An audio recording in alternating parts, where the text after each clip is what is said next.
Hi, welcome to Chad's Silversmithing. Before we get too far into the video, if you wouldn't mind hitting the like button, that really helps to get my channel promoted, and I appreciate it. I also love it when people leave comments, so feel free to leave a question or a constructive criticism or ideas for videos, or how you do things is always interesting for me to hear. So today I'm going to make a necklace, and I'm not sure what I'm going to call it. I'm basing it off of a picture of one I saw that I think was an antique online. I'm not sure. It was just a random find when I was searching images for cool jewelry, and it seems very, I'm not even sure what you'd call it. I might end up calling it a ball and wave princess necklace or something like that, because it's got waves and silver balls, and that's about it. But it's kind of a cool festive design, and it kind of is a breastplate sort of design where it's one big piece here that's hooked onto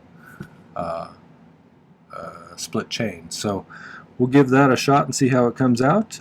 It's not going to be exactly like the one I saw. The one I saw was all decorated with inset diamonds and things like that, so mine's going to be silver and a little bit more plain, but I think it'll be pretty. We'll give it a shot and see how it goes. Before we do that, though, I need to thank some people. My patrons over on Patreon are my core group of supporters, and I really appreciate what they do. It was nice chatting with a couple of my silver stars, which is the third tier group, on a live chat last night. It was fun to find out what they're up to, and it's just a really nice community with a lot of really nice people who have a lot of knowledge and they're willing to share it. So thanks for being that way, and thanks for the financial support. I really appreciate it. The other group is my YouTube subscribers, and I believe we just passed 15,100, which is awesome. Thank you so much. I look forward to continued growth with lots of new people finding me, and I hope that you are continuing to enjoy the content I'm producing. So thank you for your support, thank you for the nice comments in the comment section, and thank you for the financial support as well. The Buy Me a Coffees and the Super Thanks really help with the cost of materials, so I appreciate that. Thank you so much. Alright, well, let's get started on this project. So this is one of my design idea books, and you can get these on my merch store. The most recent ones have some conversion charts on them. This one has fractions of an inch to decimals to millimeters, and I find that pretty useful as I've been trying to think more in the metric system. I also like how they have this dot matrix in the background that allows me to keep things kind of a little bit more symmetrical, since I'm not super good at freehand drawing things. This is what I'm going to do today, and like I said, it's going to have some waviness to it and some balls. And I was going to run a bail all the way through this thing like that, but I think what I'm going to do is split a chain and hook it onto some jump rings on either end. The different components I'm going to use, these pieces that have a texture here, these are the ones on the original drawing I saw that had diamonds all up and down them. So unfortunately, I can't put diamonds all up and down them, so you're going to have to be satisfied with a textured piece. So I'm going to texture these with my chasing hammer with kind of the edge of it, and get kind of just a serrated pattern. There's a few of these that are untextured instead, and these ones that I'm texturing are going to be 14 gauge square that I've flattened out a little bit to give it a little bit wider profile. And I've already flattened it, and I also I have some little skinny half round wire here. It was originally 8 gauge, but I've reduced it a little bit with my rolling mill, so it's probably somewhere around 10 gauge and should be a little bit closer to the width of these. And those ones I'm going to leave I'm going to leave those ones plain, and then these are just going to be silver balls made out of scrap silver. So I've made a few of those. I'll make some more on camera, and then we'll start assembling them. But to start with, I think let's take the square wire that I rolled out, and let's anneal it, because it's going to be kind of work hardened. If you're new to this, work hardening is what happens when you bend or twist or pound on silver. It gets harder and harder as you do that, and so rolling stuff through a rolling mill makes them pretty hard, and so it's much stiffer and harder to bend. So what I'm going to do is take this piece and just heat it up to kind of a dull red color, and then let it cool off, and that'll soften it up. This is that round, half round that I reduced a little bit with my rolling mill. It is also pretty hard, so I'm going to go ahead and anneal this as well. Just do both of those at the same time. I use a Silversmith model, which is a acetylene air torch. I use hard silver sheet solder for my solder mostly, and I use a liquid flux, which I usually dribble on or spray on.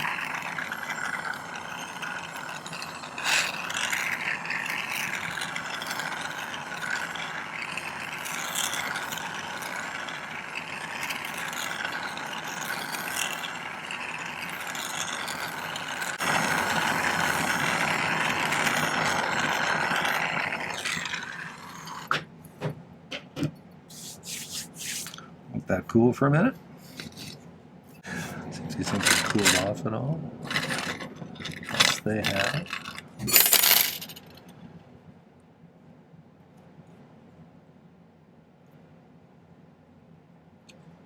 Much easier to bend.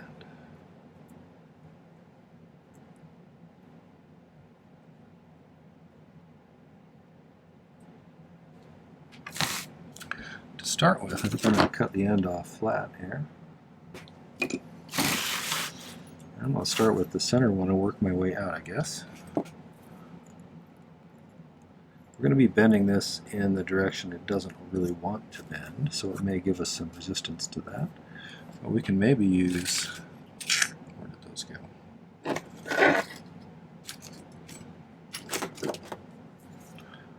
Use my bail making pliers to kind of get them started.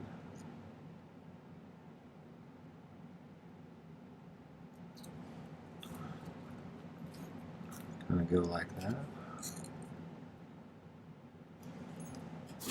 Bring out in frame. Sometimes when I'm doing stuff like this, if I make a mark with a marker where I need to get the bend to be centered, right about there, it helps me to get a more smooth bend.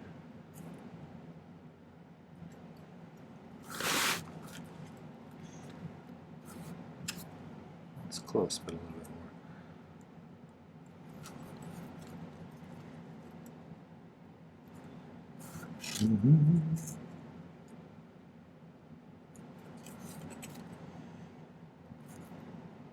That's pretty close, that part. I don't know if you can tell on the film, but it's kind of warping this way, and that's because with angular wire like this, especially when you're bending it against the way that it's easy to bend, it's going to try and twist to make it easier. So we're going to flatten this out a little bit.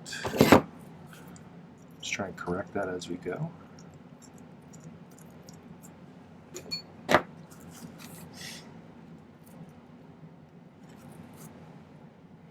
If you need to, you can, you know, make some tweaks that way too if the round nose pliers isn't working for you. Like about right there.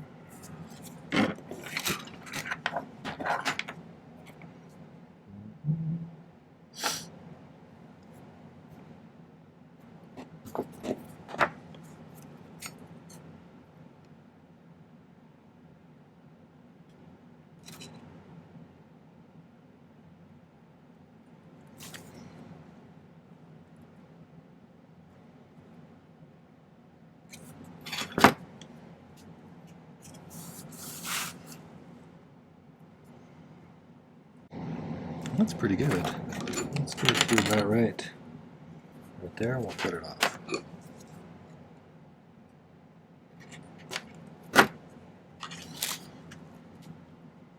Okay, there's one. Let's just keep working our way down. Hopefully I cut enough of this stuff and rolled it. If not, we can always make some more.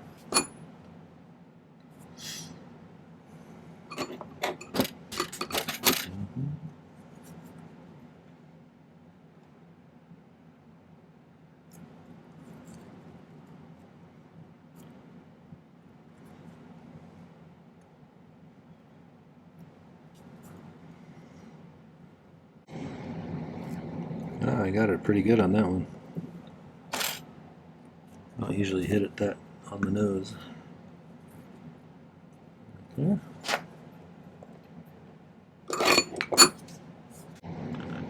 Okay, these are looking okay.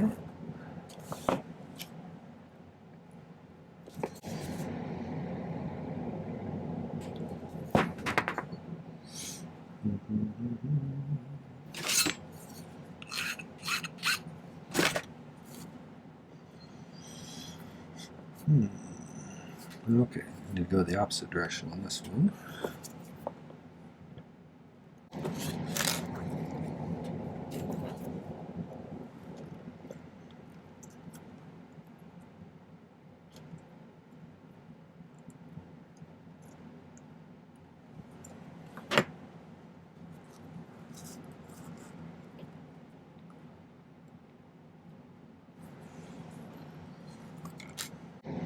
So I want it to kind of have a nice taper up like this and not be wonky. So you got to think about the proportions of things. That's pretty good. Okay, let's do the next ones.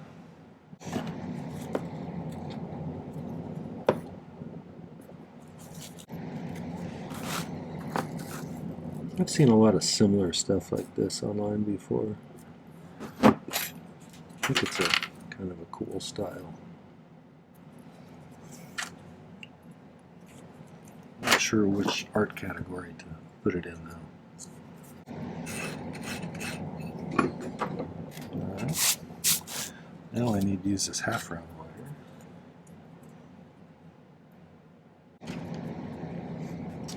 This one's going to want to try and twist sideways on you pretty seriously.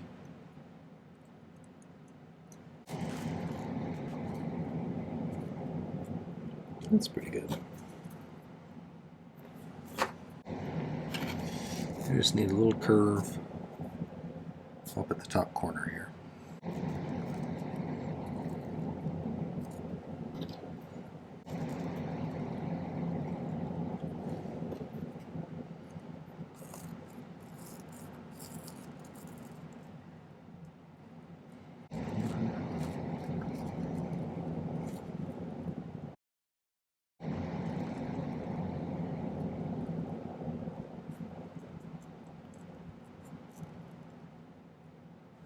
Alright, that looks pretty good so far. Now we need to make some balls, and like I said, I'm going to do some off camera, but I'll probably show you how to do them, and then we'll do a few.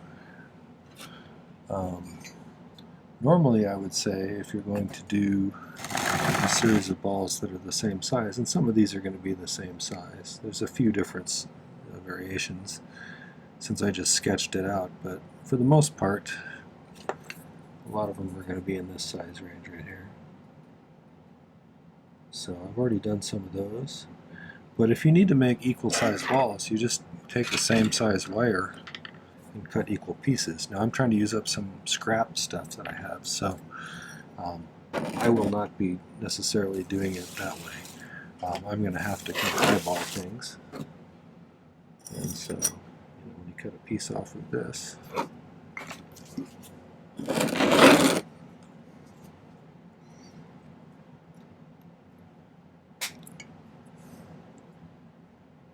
see how big those ones come out. So you get better balls on a charcoal block. It's something to do with the way the heat reflects off of it. I don't understand the science of it. But you get nice flat bottoms on them usually, unless you score a hole in them with a ball burr or something and then melt silver in there, then you get kind of a rounded bottom. A flat bottom is kind of nice sometimes. You just heat it up till it balls up. I find I get the best results as far as the surface texture if I heat it well past its melting temperature. And then let it cool.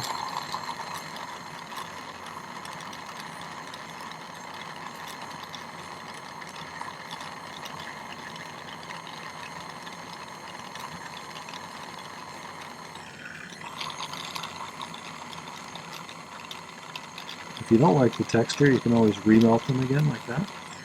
Let them cool again. We'll see how it looks.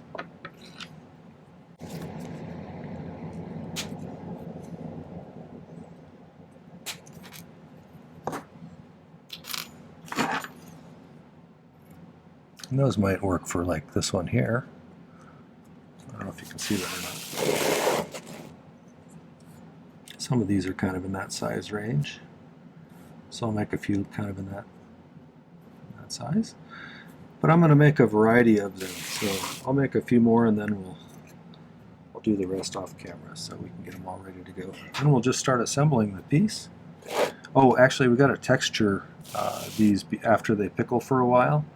I don't want to pound in that oxide that's on the surface there, so let's let them pickle for a bit.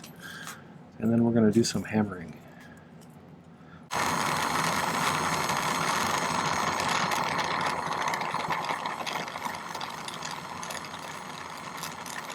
Something sort of mesmerizing about melting metal.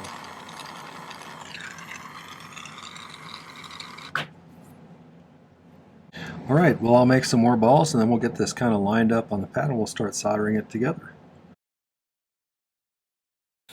So you can see I made a lot of balls. There's still a few little ones that I'm going to leave off for the moment. And then I'll add those after everything's starting to come together. However, I need to texture these. I'm going to scoot this a little bit out of the way. Let me find my chasing hammer. There you are. I think I'm just going to use the edge of this right here to get a little texture on all of these.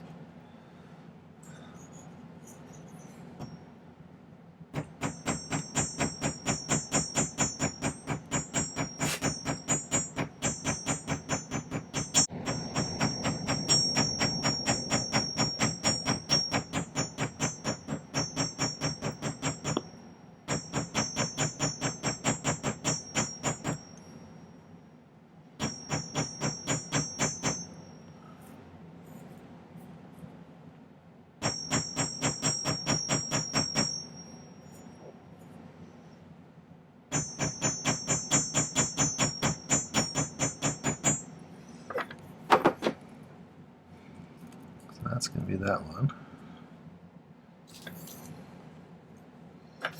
So I can put these ones over here.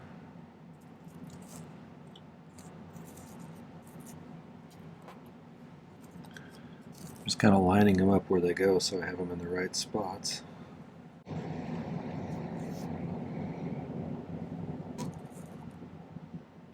want to make sure I don't texture the wrong side.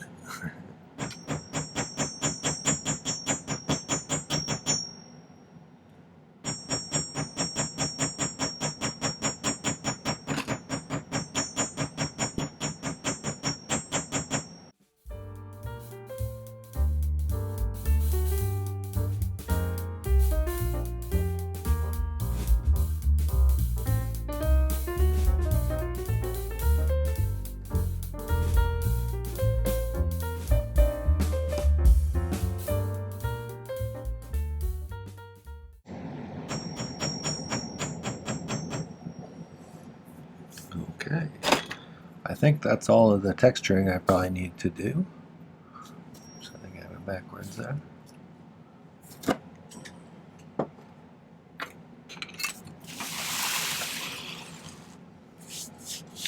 So now I have all my components, I think, except for the little tiny balls. So I'm going to have to start arranging these. And we'll see if we can get them as close as possible to this configuration. That's pretty close. So I'm going to pick solder this. If you've never seen pick soldering, I have a video up here that's pretty good about it. It's a useful skill to learn. Let's see if I can locate my pick.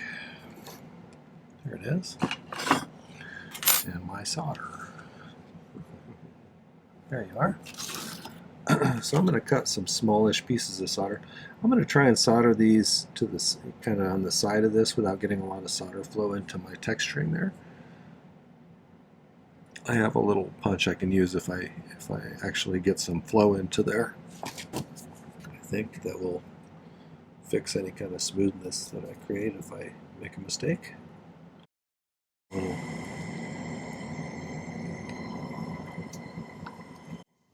symmetrical on the back.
I think that's the first time I've ever caught my book on fire.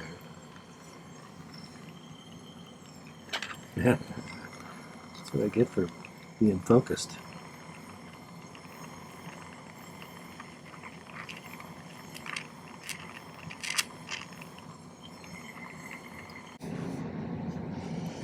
That would kind of make a cool pendant just by itself, I think. Okay. So a little bit off on spacing. So I'm going to move this one down a little bit more.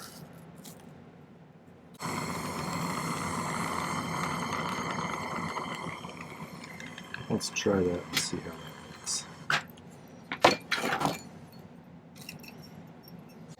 Close enough, probably.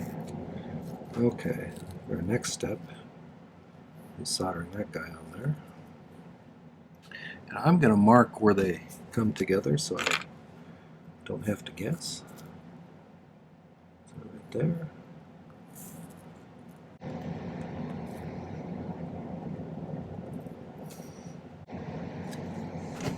Might have to make a few adjustments after texturing these. They may have changed the shape slightly.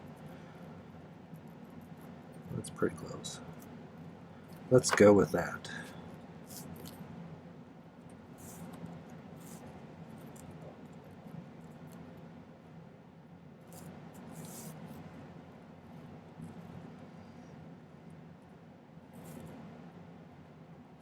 Right there. Okay, let's solder those ones together.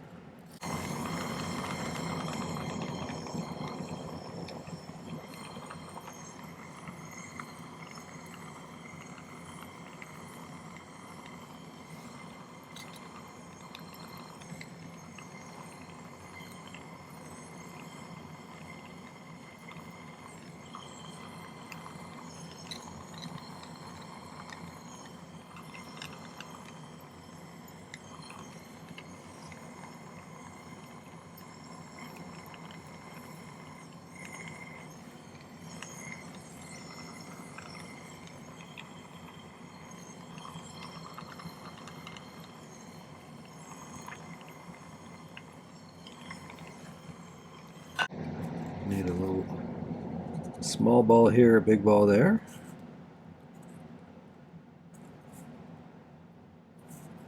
Another big ball right kind of in there.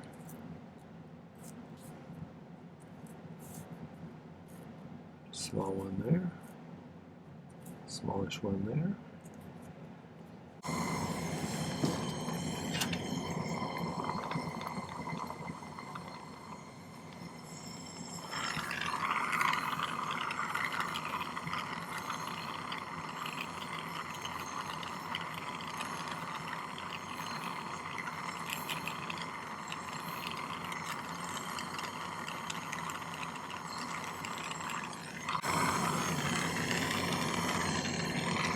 One, two, three, four. There.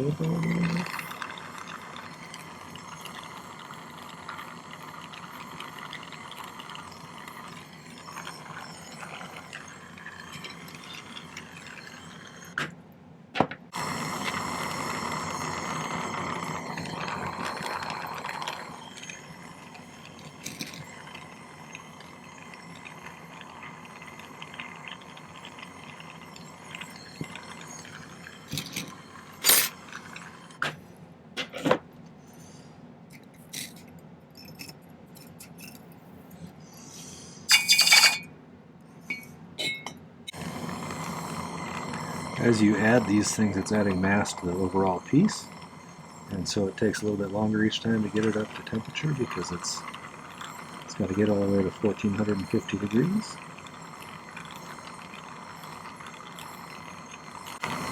And it's easy to get each individual ball up to that temperature, but to get the overall piece to make sure that they solder well to it, that whole thing has to reach that temperature as well. Otherwise you'll have a bad solder joint somewhere, right? And your balls might fall off. How embarrassing would that be?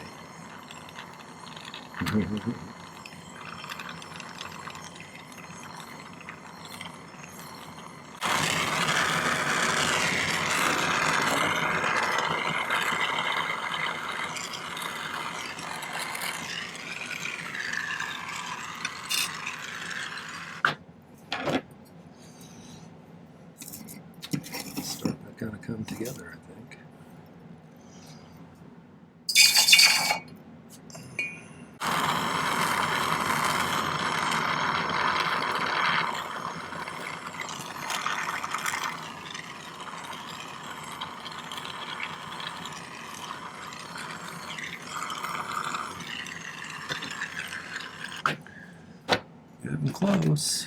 It was good because my back's starting to go out.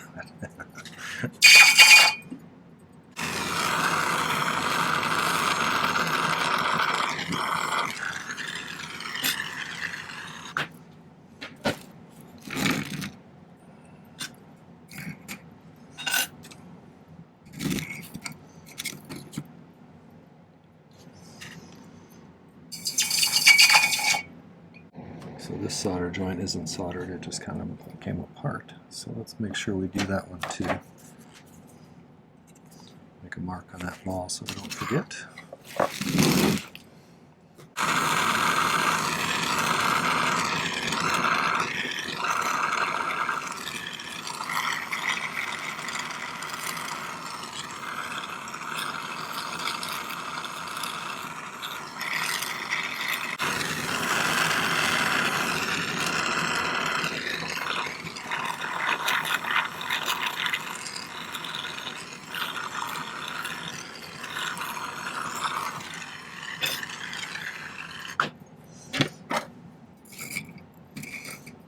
Okay, I have to make some little tiny balls, which I didn't make before. And so I'm going to do that real quick. And we'll come back. So I've added a few things. I got a ball here, a ball here, a ball here, and a ball here. I pre-melted some solder on the outside of these little balls, so I shouldn't have to add too much, if any. I have not soldered these rings here. These I decided to make out of 16 gauge instead of 18, so they're a little bit sturdier. And let's solder those all together, and then I think we'll be ready to pickle it.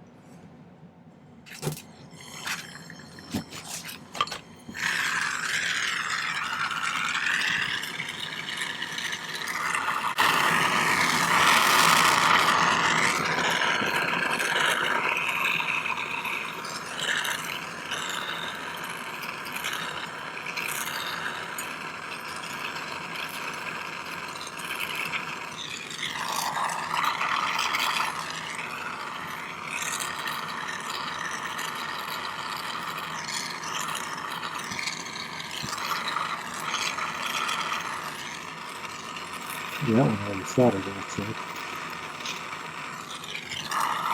And a freebie there.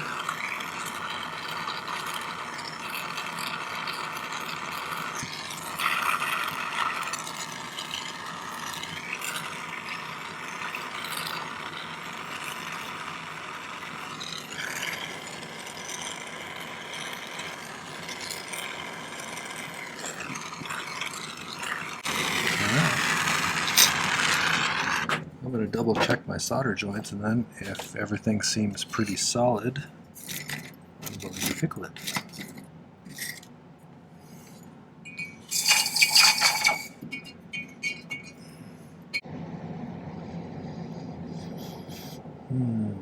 Okay, there's a couple in the middle I'm going to reinforce because they don't feel super solid, and then after that I'll pickle them. So I'll be back. Okay, so I wanted to show you the final product here. I took an 18-inch unseamed snake chain and I cut it and I added some jump rings on it. But I think this came out really nice. It's not exactly to the proportions and I didn't get the curve quite right, but I think that's beautiful. And I think I'll be able to sell that one all day. So that's a really nice piece. I like it. It was kind of a lot of constructing, but overall I really enjoyed the process and I think it came out nice. So we'll get some better pictures of it, put it at the end.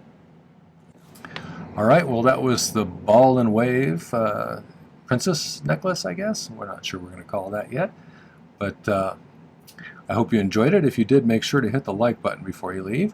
And take a moment and check out my main channel page. I have I'm getting close to 400 videos. I meant to check to see exactly how many I have, but it's between 380 and 400, somewhere in there.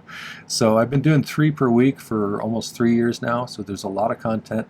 And I think you'll find there's probably some other stuff you'd like too. So check them out, subscribe to my channel.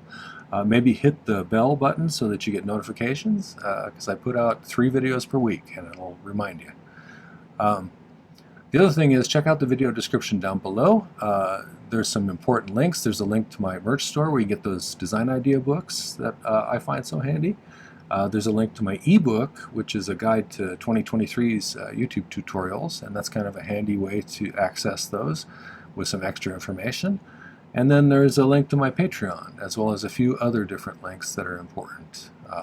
So check those out. Come back and visit again. Take care. Happy silversmithing.